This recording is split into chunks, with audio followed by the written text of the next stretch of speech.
Hi guys, kain tayo. Ayan, nag-fried rice si Ate Linda. Saka yung niloto niya Ate Linda na pupo, ginisa. Saka itlog, tuyo. Ayan, samahan na rin natin ng kape. Pag nagkape ako guys, ganyan lang.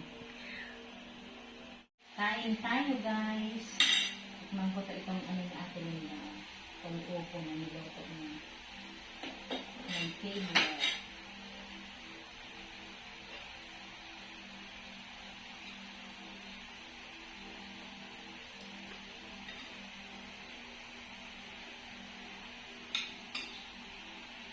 Nakakadalawang sandok pala ako guys. Masarap kasing kumain. Tama, ching-ching.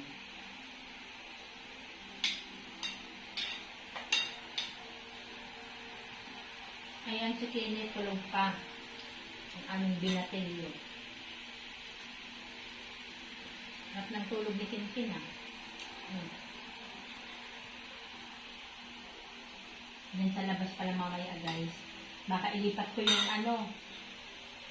Yung tinanim ko na, ano ba yung atin hindi? Yung snake? Snake plant. Baka lilipat ko dyan sa may ano, nalagay ko. Dyan sa may gate namin, sa gilid. Para maganda siyang tignan. Ano?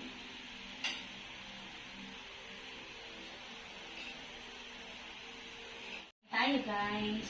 Nakataas pa ang pahe. Hindi ako comfortable pag kumakain. Ang ulam ko, pupo. Ayan, tulog pa si Kenneth ang aming binatilyo.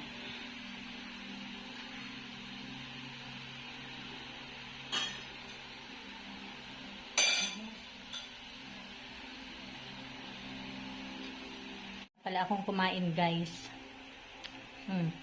Nagtatahi sa Ate Linda ng kanyang medyas. Wala nang pambili. Ayan. Grabe. Guys, oh. Butas na ang kanyang medyas. Wala na daw pambili kaya tinatahi niya na lang. Joke lang. Joke lang. Magkano lang naman na medyas, di ba? Oh, hindi joke lang. Gusto ko lang mahintayin dahil favorite. Baka sabihin pa nila Ate Amy, ano, gano'n na ba kahirap? Ano?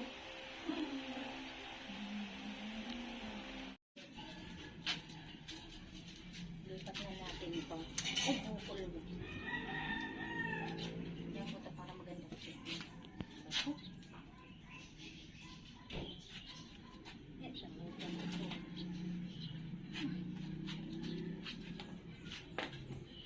Dito po guys. Para maganda siya. Diba?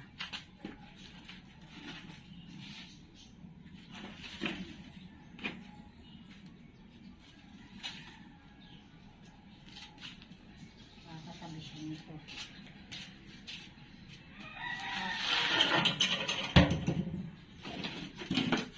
Yung ano, tatlo.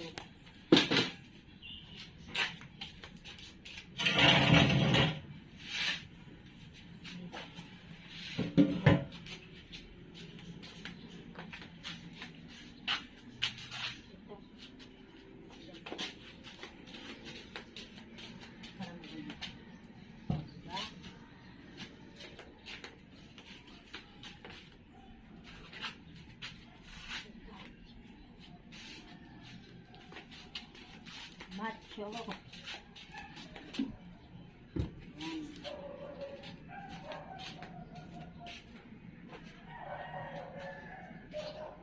Ganda. Ay, bigat.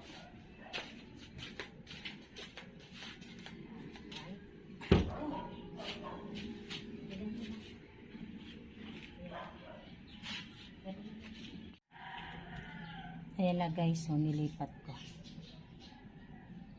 Ayan, sa may gilid ng gate namin.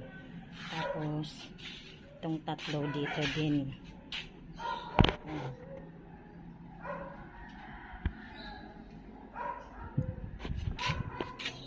pa lang, oh. Hindi na rin masyado na, ano, kunti na lang yung dahon na ayusin ko din.